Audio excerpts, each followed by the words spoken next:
it. It doesn't seem to be on any of these stations. Keep looking. Oh, you're going too slow. Let me take the wheel. It's too fast. How could you even tell what's on? I can tell. There it is. Go back. Back. Too late. I'm in the 40s. Gotta go around the horn. Faster. Wait. Stop. I look for the giant chicken! Now, Etch. Ladies and gentlemen, boys and girls, it's Diego with another fantastic video for you guys out there in green card land, K1 visa land. And lots of folks are asking me, why is my green card process, why is it taking so long?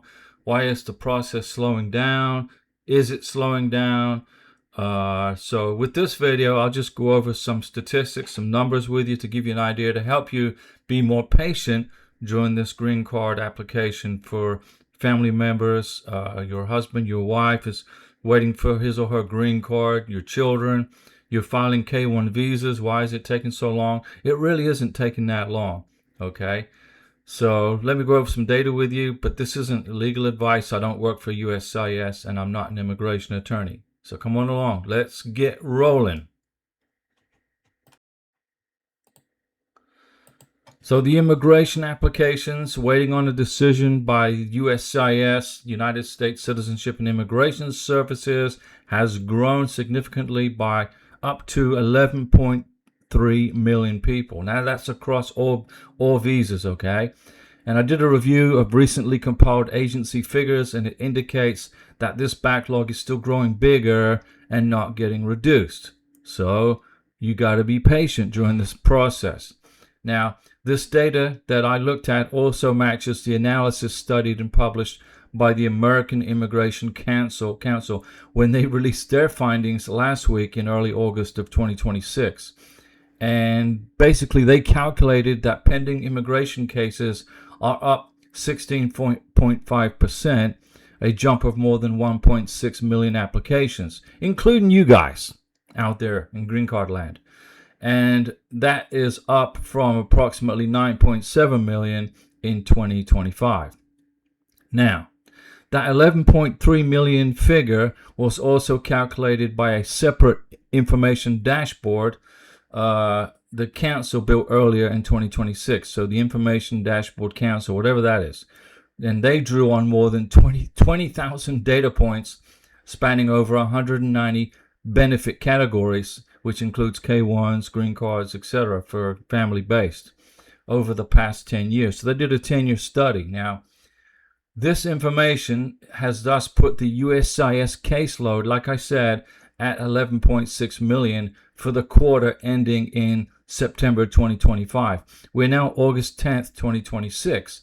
Technically, an earlier snapshot it was 11.3 million, which covers the quarter that ended in December of 2025. Now, you combine all this data together and the two counts show a caseload that has stayed well above 11 million people for the better part of a year, rather than one climbing in a straight line every quarter.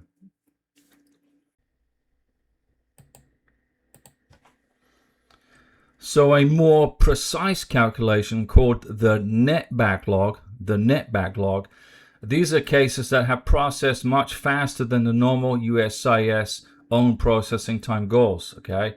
And they aren't simply waiting on the applicant or an unavailable visa. And this reached 6.3 million as of December 31, 2025.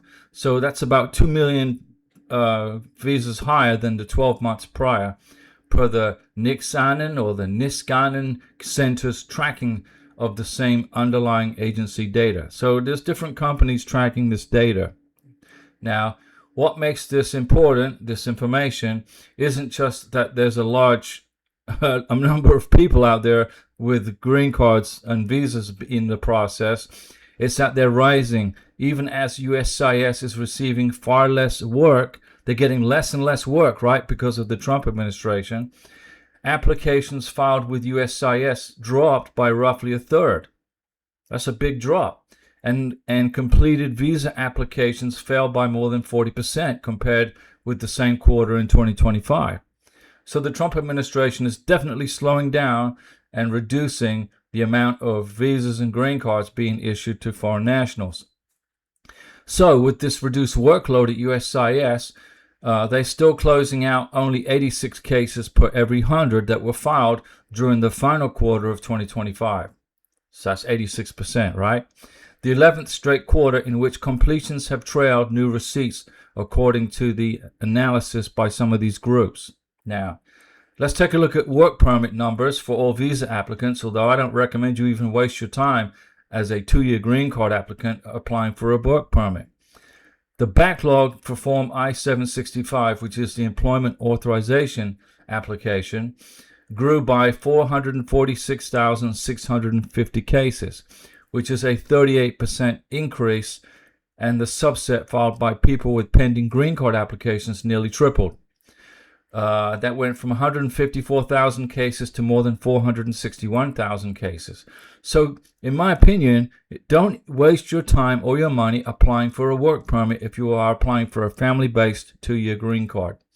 Now, refugees who are trying to finalize their green cards were an even lower number, with USCIS closing only 3,536 of their applications last quarter, which is down from 17,756 a year before that, despite receiving more requests than before. So beyond the wait, the odds of getting approved have dropped significantly, and the overall denial rate climbed from 8.9% to 12.2%, and it will no doubt climb even higher year over year as the year progresses. Are you legal to be in this country? Si, senor. Okay, I have my green card. So employment-based categories were hit pretty hard. Denials across all EB-1 petitions rose from 13.9% to 30.1%, with the EB-1A track for people with extraordinary ability more than doubling from 25.3% to 52.5%, and national interest waiver petitions climbing from 37.3% to 57.4%. Next, moving on to humanitarian categories, they saw the steepest increase of all. Close to 90% of humanitarian parole requests were denied, rejected, and ran through the shredder.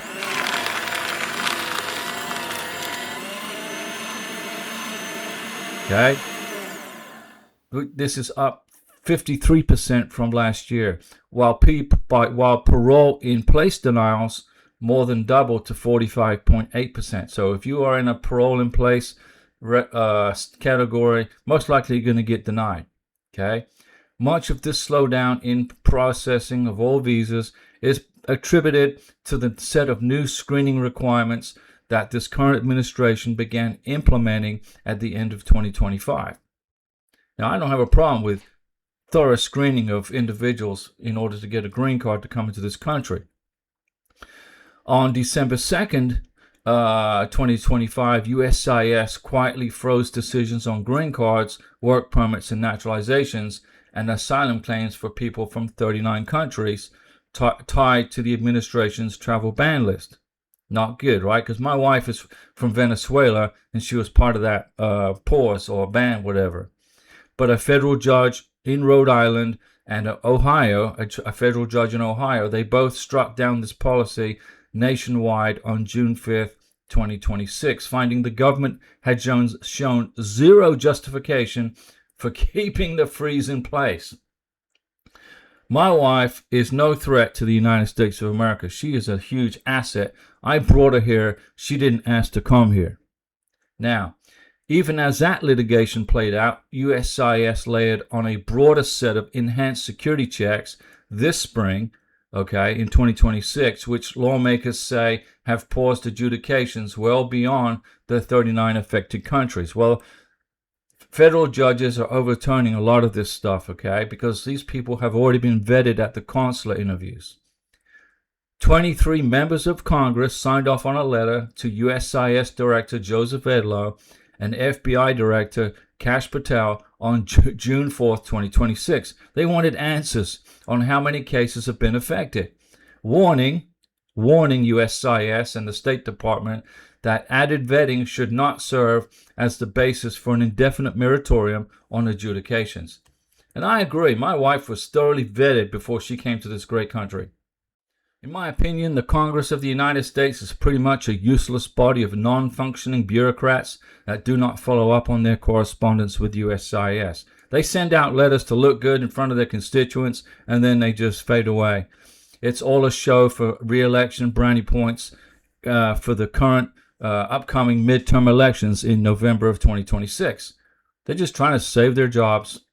Now, separately, USCIS's own affirmative asylum backlog has climbed past 1.4 million cases, adding still more weight to the massive backlog. So the backlog is getting bigger and bigger. USCIS is also promulgating information, and in late July of 2026, last month, the Department of Homeland Security rolled out a rule letting the agency send certain affirmative asylum applications straight to immigration judges rather than holding an interview, going through the due process and all that. A change officials say could affect roughly a third of these pending asylum cases. A lot of these asylum cases are pure bogus anyway, and they're just slowing down your K-1 visa and your green card applications when you're trying to do it the right way instead of this fake asylum garbage.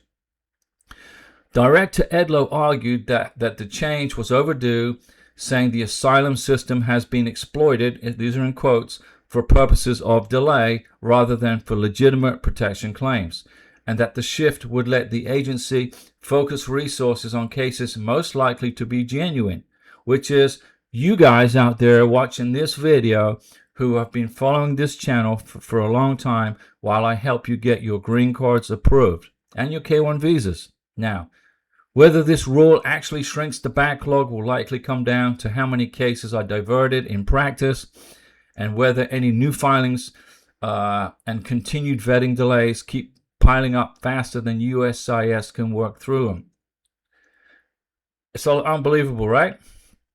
So, ladies and gentlemen, boys and girls, if you find your green card application is not moving as fast as you would like it, just try to stay patient, because so long as you maintain the qualifications for this family-based green card benefit, you will eventually get adjudicated and your green card will be mailed to you once you've completed all the interviews and everything. They're doing background checks, sometimes coming to your house to see if you're actually married and living there.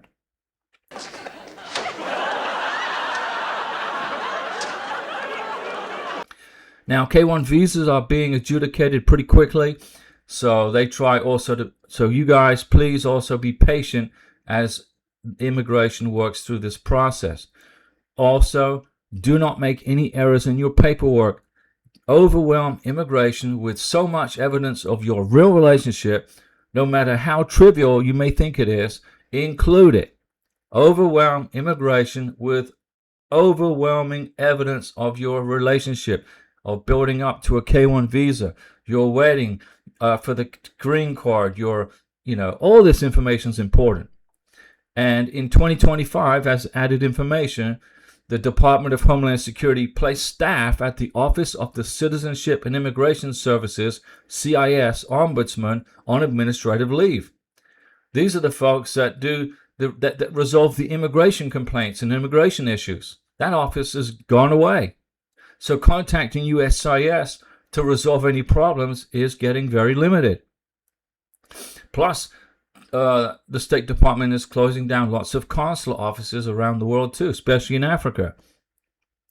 Understand, guys, that timelines are longer, scrutiny is higher, and incomplete applications face swift denials. The system, if you're watching this channel, you know what I'm talking about. The system rewards preparation and patience. Preparation and patience. Overwhelming evidence. Thanks for watching the videos, ladies and gentlemen, boys and girls, and Karina, my beautiful wife from Venezuela, and I wish you well. We're here to help you. I have 14 years experience, pretty close to it, processing green cards and K-1 visas. I can do it in my sleep. I have so much experience, I probably know more, if not equal to, any immigration attorney out there, but only pertaining to 2-year green cards, 10-year green cards, U.S. citizenship applications, and K-1 visas. If you want to join as a member, down here somewhere you can join as a member. and go to the members only videos, look for my phone number and email address, and give me a call. Text me and say, hey, you joined as a member. And if you want, also, my beautiful wife Karina will mail you a free bag of coffee from Colombia just for joining as a member. And that way you will have a free bag of coffee.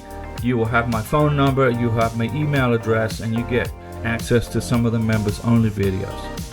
Don't forget, I do a live stream on Wednesdays and Saturdays at 6 p.m. Central Time. If you want to join me on the live stream, I'll answer your questions there. See you at the next live stream. I'll be back. Ha! You did not gonna say that, did you? That's what you always say.